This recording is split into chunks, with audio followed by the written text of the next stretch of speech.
we're delighted to have you with us to talk about providing the rope, how Americans are enabling the Chinese Communist Party threat. We'll begin with comments from Captain James Fennell, United States Navy retired, one of America's most accomplished naval intelligence professionals. In the course of his long career, he rose through the ranks and various posts to that of Chief of Intelligence and Information Operations of the U.S. Pacific Fleet. He has continued to serve our country out of uniform, notably as the ringmaster of an extraordinarily important source of information, a Google group that goes by the name of Risen. And we have, in fact, been making important use of that platform now for some time as a means of informing these programs. Captain Fennell is the co-author with Dr. Bradley Thayer, another of our members, of an extremely relevant book, Embracing Communist China, America's Greatest Strategic Failure. He is also a regular contributor to American Greatness, where you can follow his essays and great works, as well as Steve Bannon's program and ours, Securing America on the Real America's Voice channel. And in fact, this contribution from Captain Fennell is distilled from one of his recent appearances on that program, for which we're very grateful. This idea that engaging with China would somehow be beneficial to America's national security is an idea that goes back to the first opening up of relations with China, even before that, when President Nixon was in office and we sent Henry Kissinger to China. We thought at the time, and probably correctly so, that we could use a relationship with China, the People's Republic of China, to offset our great rival at the time, 55 years ago, the Soviet Union, which was a real existential threat to us. China was militarily nothing to us, economically nothing to us, but they had geographic position on the southern border of Russia, Soviet Union, that we wanted. Fast forward to 1979, Jimmy Carter switches recognition from Taiwan to the People's Republic of China, and since that time, there has been, and there still is today, despite two Trump administrations that have tried to reverse this, there still remains today a large swath of our intelligentsia in Washington that believe that engaging with the People's Republic of China is necessary for a variety of reasons. Some of that was ideological because we thought that, hey, when the Soviets collapsed in 91, that therefore we were the superpower, the global superpower, lone superpower. We didn't have to worry about anybody else. Francis Fukuyama wrote a book that said the end of history, and everything was going to be in a democracy around the world, and we were going to be running everything. So there was hubris on our side. There were also many people inside our government that were sympathetic to communist ideology, socialist ideology, Democrat socialists that they're called today. There's people that actually believe in that ideology and don't like the formation of the United States and our Constitution and would rather see something more like what the PRC has. And so they were vocal in supporting and promoting engagement. There were others that got into it because it was a good racket. It was a good business. It was a good way to be in academia, and you could get your papers written and your research conducted at the grace and benevolence of the People's Republic of China. Chinese Communist Party would invite you over, wine and dine you, and then you'd be expected to go back. If you wanted to continue to do that, you'd have to go back to the United States and write, glowing reports or threat-deflating reports about the risks from engaging with the People's Republic of China. And then there were just other things that went along, which was Deng Xiaoping and the Chinese Communist Party. They understood what they wanted, and so they said, let's hide our weaknesses and bide our time. Biding your time means waiting until you're in a position of strength. And so they played the game very well. If they were, in Vegas, they would have been winning at the table consistently over a 40-year period, playing to our hubris, playing to our greed, playing to our laziness and sloth. Now, guess what? China is powerful. They've got this world's second largest economy. They've got the largest Navy in the world. They've got the largest rocket force in the world. They got the largest, maybe the largest Air Force in the world, certainly the largest in the Western Pacific. And they are now exerting and using that capability to take what they claim is theirs, whether it's the 9-10 line in the South China Sea, taking Scarborough Shoal, building 7 artificial islands, threatening Japan now routinely in the Senkakus in the East China Sea and in the first island chain, and obviously on a daily basis surrounding Taiwan and getting tighter and tighter. The noose is getting tighter and tighter around Taiwan as we keep reading about. So China is in this position because we engaged, and we had a lot of people in the uniformed services where I came from in the Pentagon that bought into this because they were told by the intelligentsia, the think tanks and the academics, that you should do this because if you don't do it, it'll be thermonuclear war. And so everything that we learned in the Cold War about gradations of deterrence and conflict management from very smart people that defeated the Soviet Union, we threw all those gradations out, 100+ various levels of ways you could ratchet up or down in a superpower relationship and confrontation. And we just said, no, our academics said, no, that doesn't apply to PRC. Either we kowtow to them and appease them, or it's thermonuclear war. And so our military leaders essentially gave up on that. And they were co-opted with 40 years in the desert in the Middle East. And they said, we're not going to devote our attention to this. So the people like Andy Marshall that were always looking ahead and warning about future threats so that we never got surprised, their voices were diminished. And the voices of guys like Secretary of Defense Robert Gates, who didn't care about future wars as he fired the Secretary of the Air Force and the Chief of Staff of the Air Force, he said, I don't care about future wars. I want to know what you're going to do for me today. So we lost it on a lot of areas, but it was principally driven by this belief in engagement. And only since the first Trump administration and now in the second have we said, okay, we need to reverse that. And the first Trump administration was very vocal and open, especially after 2019, about what the threat from China was and speaking up about it. And COVID made it worse. In the second administration, the president's been less vocal, but his actions have been undeniably clear that he is preparing America for a confrontation with the People's Republic of China.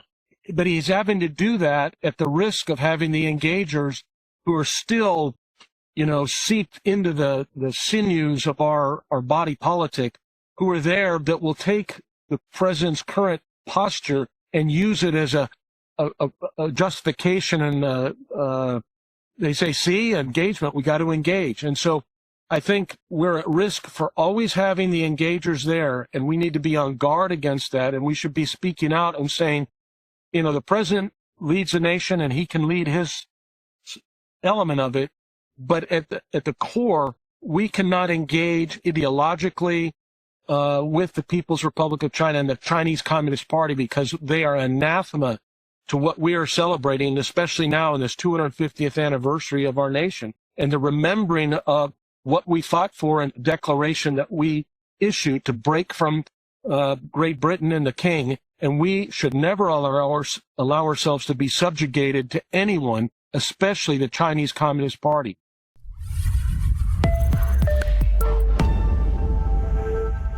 You cannot afford wishful thinking. You can't afford, as we say, hope is not a plan. What's really happening? Where exactly do we stand?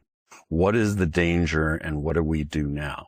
In regard to China, the Chinese Communist Party, obviously we're not talking about the people, do not desire coexistence. They don't desire a better standard of living or any of this other nonsense. What they desire, or they are laser focused on, is world domination, supplanting us as the preeminent power on the planet and subjugating us. That's, if not ultimately physically occupying the United States, which I'm not ruling out, certainly reducing us to the status of what amounts to a vassal state, and they rule the planet.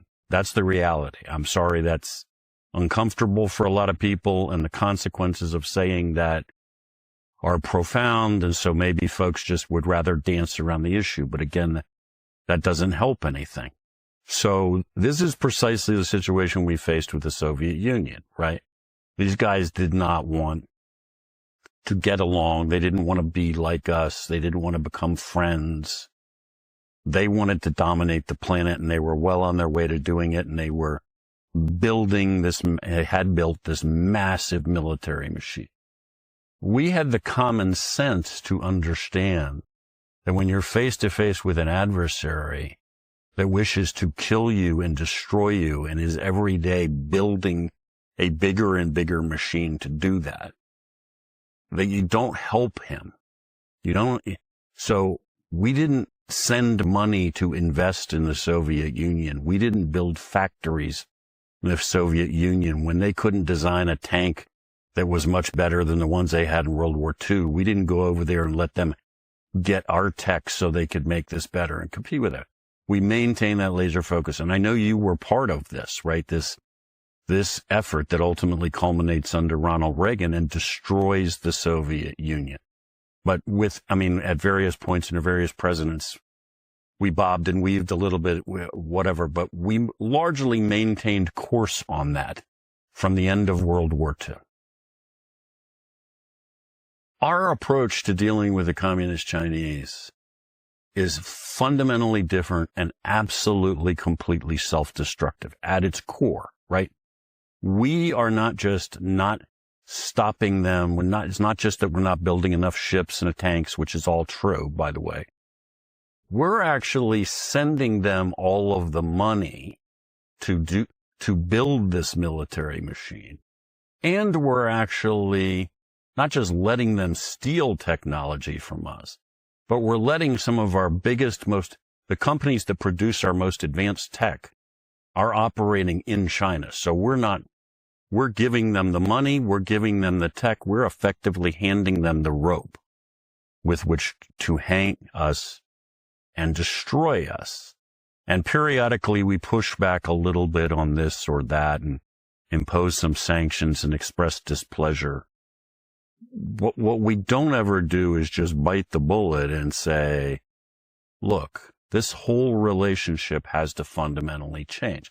We have to stop pumping billions of dollars of investment money, trillions probably, into them. We have to stop sending our best tech there. We have to steer away from these guys and shut down this relationship fundamentally. And honestly, Frank, I find it very frustrating because we are not doing it, and there is no sign that we intend to do it. The president just flew to China not too long ago. With all respect to the president, who did he take on the plane with him? He took, a collection of whatever it was, a couple of dozen of the top guys who are at the forefront of investing in China and steering American money to the Chinese. So, that to me, we have to go, that's the essence of it. An absolute sea change in policy is required, or else the best we're doing is biding time, waiting for them to be able to destroy us. We're just buying a little more time before they can actually crush us. Insult has been added to injury in all of this by a memorandum of understanding, not the one with Iran, back in May of 2013 between the United States and Communist China, in which we, in addition to doing the things that you've just described, we gave them access to our capital markets without requiring their companies to conform to any of our securities laws or regulations. It was a preferential treatment that no other nation, not even friendly nations, received. No American company has that authority, that latitude. Can you explain how on earth that could possibly have been done initially, let alone still apply 14, 15 years later? I've thought about this quite a bit, Frank, and I have concluded that the awful truth is that we have individuals in the United States, fabulously wealthy, powerful individuals, who are getting richer and richer and more powerful every day, doing business with the Chinese, investing.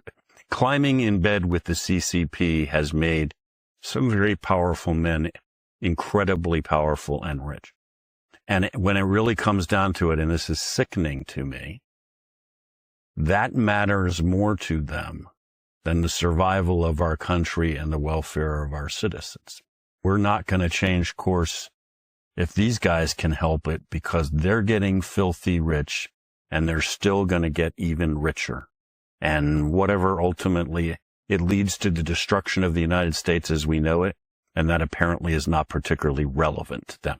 And I don't take any pleasure in saying that, but I don't think there's any other conclusion you can read.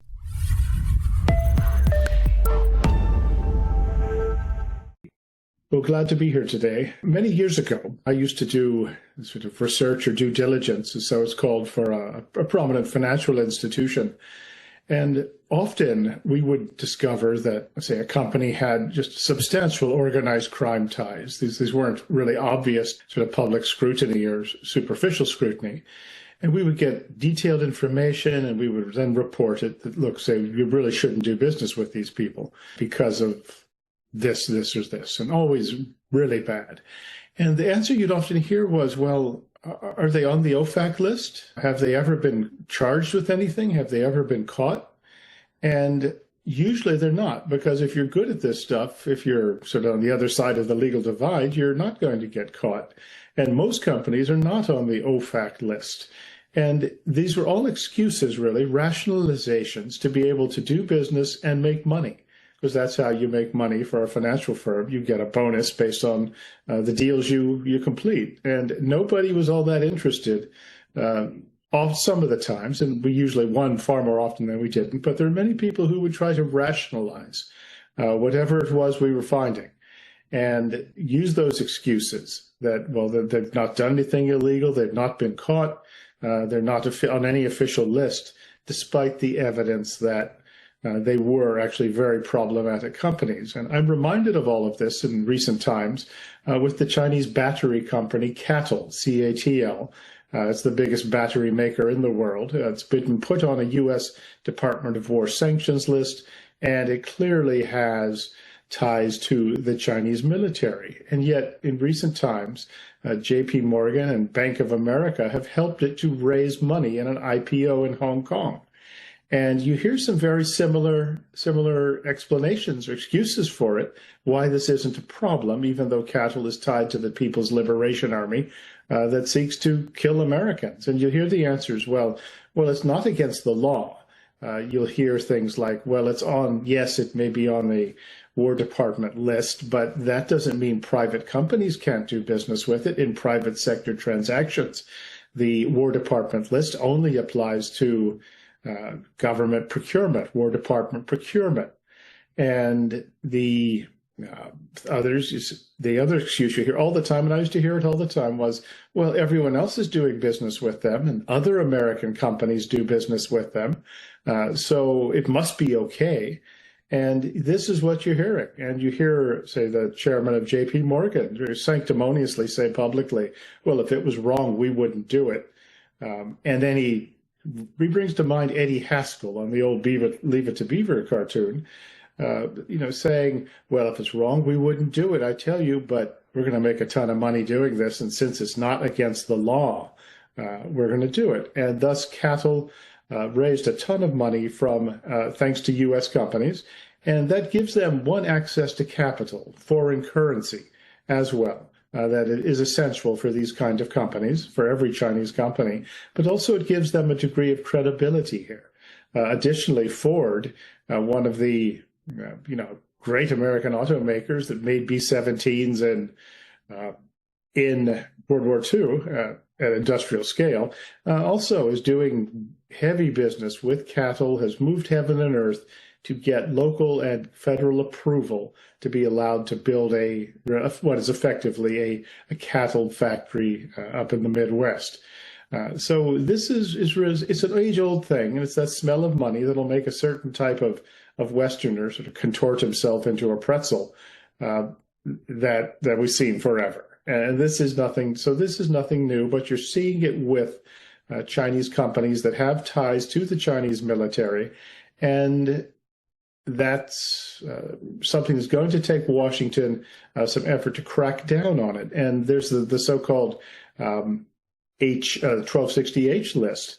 And you will hear as I said, you will hear the excuses why it doesn't really mean anything. You'll hear those from the private sector, even though the clear intent is that an American company should have the decency not to do anything that helps or builds up the Chinese military. And that's your doctrine of civil military fusion that the Chinese use, where really every civilian company, well, every company in China has the obligation to cooperate with the military, and they combine the two very, very well, very effectively. And with the 1260H list that I mentioned, there's been other companies that have been added to it, things like Alibaba, BYD, the electric vehicle maker, Baidu as well. And then recently there was a big fuss that 65 new companies have been added to it. And the one question that you have to ask is that why now? Or how come it took so long? Because this has been well known, the combination, the linkage between civilian and military companies in China to further their defense. And we're finally getting around to it, a good 15, 20 years late, but nonetheless, we are getting around to it. A couple more examples of this, of just how the company, really these Chinese companies funded by Wall Street or who helped fund them, have been very successful, are Boeing, for example. And you'll notice that Boeing sees China as a huge market. They tagged along with the president to China, hoping to sell hundreds of aircraft. And they've been there a long time. And they rationalize it as saying, well, this is just civilian aircraft. We're just selling them sort of parts or letting them do the finishing work. But Boeing's crown jewels, we're protecting those. Well, a Boeing aircraft works very well as a People's Liberation Army Air Force transport as any other kind of plane does. And what the Boeing has done has helped the Chinese develop this military lift capability, and they're just providing it ready-made off the shelf. Additionally, they're putting their own technology at risk, and there's an idea that somehow you can ring-fence the technology. Well, do business in China and see how well that works. You will always be under really a full court press, and it's a successful more often than not. And remember, Boeing is a huge American defense contractor, and yet the irony here is at the same time it's helping the People's Liberation Army improve its capabilities. There's something strange in the water in too many American corporate boardrooms. You have the new Chinese aircraft, the first commercial aircraft that they've got, the C-919, and that is largely made of Western technology. The engines are product of GE Aerospace. Avionics come from Collins Aerospace. Honeywell has been in on this all the time for a long time with auxiliary power, with braking systems, etc. And yet a C-919 works very well in a military role. And also the technology and the help they provide, the Chinese can use this and use it for more direct defense purposes. The technology can be transformed, and they do it very, very well. And these are companies that use the same sort of excuses that I used to hear. Well, it's just commercial. That's not against the law. And, everyone else is doing it. If we're not in China, someone else is going to make the money, so we're going to do it. Well, they should give that argument in front of a room of lance corporals and sailors who one day are going to have to fight the Chinese. You'll remember as well when the spy balloon came over America a few years ago, that had all sorts of American technology in it. And that was able to do a lot of damage. And I would cite Texas Instruments, Iridium as well. They will say, well, it was just off the shelf, stuff we couldn't tell where it goes. Well, America's going to have to get a lot more serious about actually keeping the Chinese from getting the tools they need to build the machines that are going to destroy us. And Wall Street's role in all of this has got to change, and it is going to take some real coercion and pressure by the U.S. government. And this so-called naming and shaming is not going to be enough, because as I said, when you get people who are willing to do business with organized crime because they can make some money, well, doing business with the Chinese Communist Party is pretty much the same thing, but it's certainly not all that different. So this is going to take a very different approach than we've taken to date. I'm not entirely optimistic about that, but we do have some good work being done by parts of the U.S. government. I would cite Representative Molinar's China Commission, for example. So once again, just some short comments on how we are going to be selling the Chinese the rope that probably isn't going to hang us. It's just going to kill us some other way. But thank you very much for having me.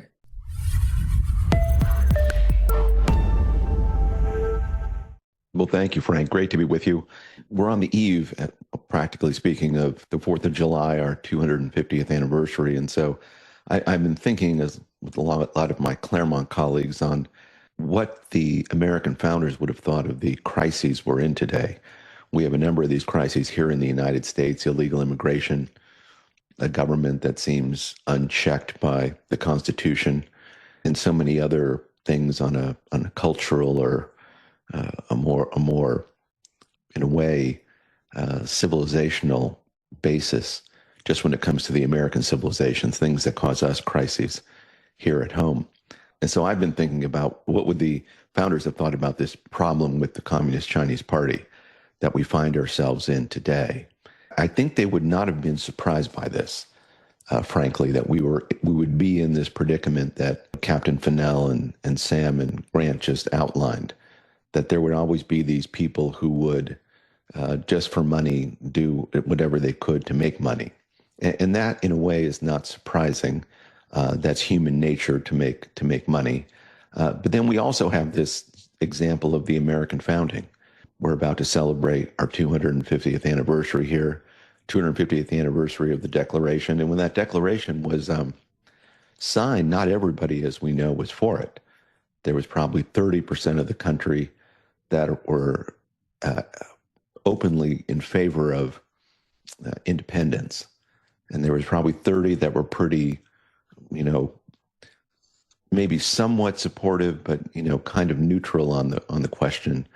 And then we have 30% that were adamantly opposed, what we would call Tories or loyalists to the British Crown. And you look at this great experiment in American democracy, in this republic of ours, and you think, well, who couldn't have been for this? Well, a lot of people were not for this in the beginning. It took a while for them to understand that we could separate from the British Crown, that we could become an independent nation, that we could rule ourselves. Those that 30% that were in favor of independence, even there was probably, as it's often, the numbers often used, of maybe only 3% of them were driving all of this forward. So a small group of people believed in these principles of human freedom and were driving it forward. And they were driving it forward against that 30% of the loyalists who were deeply committed to the British Crown. Well, it seems to me we're in a similar spot today, where we have the American people. They still believe in freedom. The everyday people believe in freedom. They're willing to fight and die for freedom. And that 3% number is probably now 30%. It's a big number are in favor of that. And you probably have another 30 or 40% that are in love with the country, the United States, and are going to do anything they can to support it. Then you have 30% that are today not in favor of what the United States stands for. They believe in a radical ideology that they've been taught in American schools, unfortunately, for almost a century, that America is a bad, corrupt country, and that it really is, beneath contempt in so many ways. And then there's a 3% on that side, and those are our elites. And those elites are not loyal to the United States. These are the people that, unfortunately, President Trump took on the plane with him to China, as Sam was pointing out. They're loyal to themselves, and they're loyal to their corporations, and they're not loyal to the country. They're loyal to whatever makes them money. And if they think communist China will make them money, they'll do whatever is in their power, including trying to influence this administration to get their way. They will tell the stories of how our economy will crater if we don't do business with communist China. And then you have President Trump, who's trying to navigate these waters of trying to both combat the Chinese Communist Party and then bring America, as it were, along with him to a kind of reorganization, as it were, of the United States from what's really become an empire to a republic. And so you have that 3% who of our business elites, corporate elites, Wall Street, what have you, but also the media elites and others who don't care for the country, are happy to make a dollar, and are loyal, as it were, to a globalist kind of empire, which is really what America has become. We're no longer, as it were, a republic. We're more of an empire. And that's the thing President Trump is trying to reorganize. He's trying to take us from an empire that would, go around the world in what he called endless wars, that would export our jobs overseas because that was somehow good for the global empire. And he's trying to bring those jobs back home. He's trying to get rid of that empire and bring back a republic into this country to where our founders conceived of us as. A republic that would do things that were good for the United States, first and foremost, and good for the people of the United States. When we export jobs to China, for instance, and we build all the things we do in communist China, that's very good for the Chinese people, and it's very good for the Chinese Communist Party. Not so good for the American people, but very good for those people that are loyal to what I've been calling the American empire, an empire that seeks to organize the world in along the interests of that 3% of our business and corporate elites, but not beneficial to the rest of the country that has to, raise our families and fight our wars. Not so beneficial to them. This is the condition we find ourselves in here, that we've been told that all of this system of ours, where we export our jobs and we have cheap imports into the United States, we've been told that's a good thing, very beneficial to the American people, we've been told. And that dominated for the last 30 or 40 years. And now you have President Trump, and he's trying to reorganize that, as I'm arguing, along a much different line. He's trying to bring jobs back. He's trying to strengthen the U.S. military. He's trying to focus our efforts not on going abroad, but when we have to, but strengthening the United States internally, strengthening the Western Hemisphere, making sure that we're defended. Now, frankly, we're not going fast enough, in my opinion. We're not rebuilding the military fast enough. We're not building national missile defenses, for instance, fast enough. We're not building our offensive nuclear forces fast enough. But we're on track, let's hope, or getting on track, let's say, to get that done. That's a lot to do so that we can focus on the American people and what is good about the United States, and making us the preeminent military and economic power in the world. We don't need to be concerned about making everyone else wealthy. We need to be concerned about making ourselves wealthy. And we need to forego those 3% elites, as I'm calling them, and their interests. Their interests are not the interests of the American people. And so when you combine the power of the elites really to dominate both our politics and our media, President Trump has a big task before him. He understands that the Chinese Communist Party is a threat to the United States. Whatever else he may say, he often uses rhetoric that makes it sound like we're friends with them or that we can do business with them. And he does want to have friendly relations, but that's different than being friends. He understands that they're an existential threat, and he's taking the necessary steps to make it a reality to rebuild the United States along lines that would make us secure for the indefinite future. But he does that, this is really, I think, the theme of this webinar, at a time when so many people are willing to forego the security of the United States just for money. And they would sell out the country to communist China. And President Trump has a Republican Party that is still themselves wed to this idea of empire rather than a republic. They're still willing to do business with communist China rather than bringing jobs home here to the United States. And so we're the task before President Trump and before the Committee on the Present Danger of China and before the MAGA movement is, can we find men and women politically who support that point of view? We have the people who believe those things, but we don't have elites politically on we'll call it the political right or the MAGA right, who actually are capable of following through and supporting President Trump. President Trump, just parenthetically, can't get the SAVE Act passed through the U.S. Senate, which has a majority of Republicans, because they're still wed to this idea that we have to do business with the entire world, and we're not going to do anything to actually take the necessary steps to rebuild the American Republic. That sounds like that's a bit incongruous, but trust me, it's not.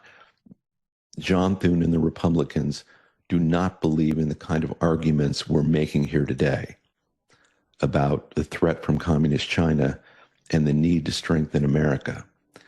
And so we have a big task before us. I think both President Trump and the committee here that you and I are part of, Frank, that we have to persuade the American people that if we don't get this right now, that all is going to be lost.